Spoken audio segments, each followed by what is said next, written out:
vanhu vobuda vachitora mashoko achiti zvakuda kutanga manje patoona kuti the ZANU-PF Party Secretary General Obert Mpofu okola up for 2 Politburo meeting ari consecutive, one musi 26 and the other one musi 27 March. Patiri kuona kuti panguva inoi aiwa the situation is now tense. Don't go subscribe or like on the bell icon. Tipinda panapa pa this later iri kusekulita pa social media toda nyorwa chinzi notice of ordinary session of Politburo and Central Committee.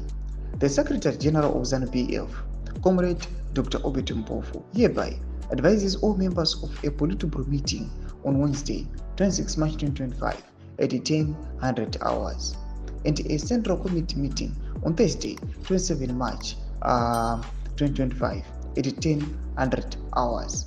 Both meetings are to be held at the permanent home of Zimbabwe Revolution, the ZANU-PF headquarters.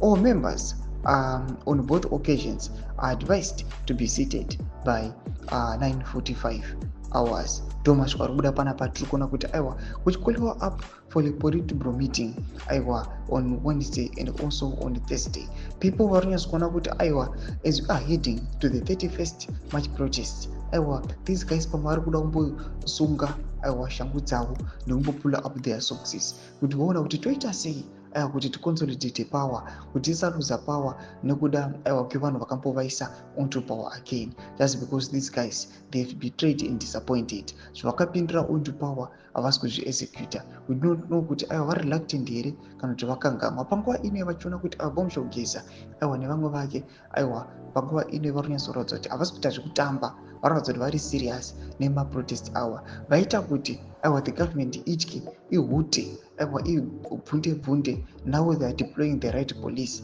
Soon maybe tokunotoona pamwe chete the military yakupindirawo zvekare. We never know. Tudze mafungiro enyu muri kudii pamusoro pechitiko ichi pinango section medu mudze mafungiro enyu. So subscribe or like, turn on the bell icon.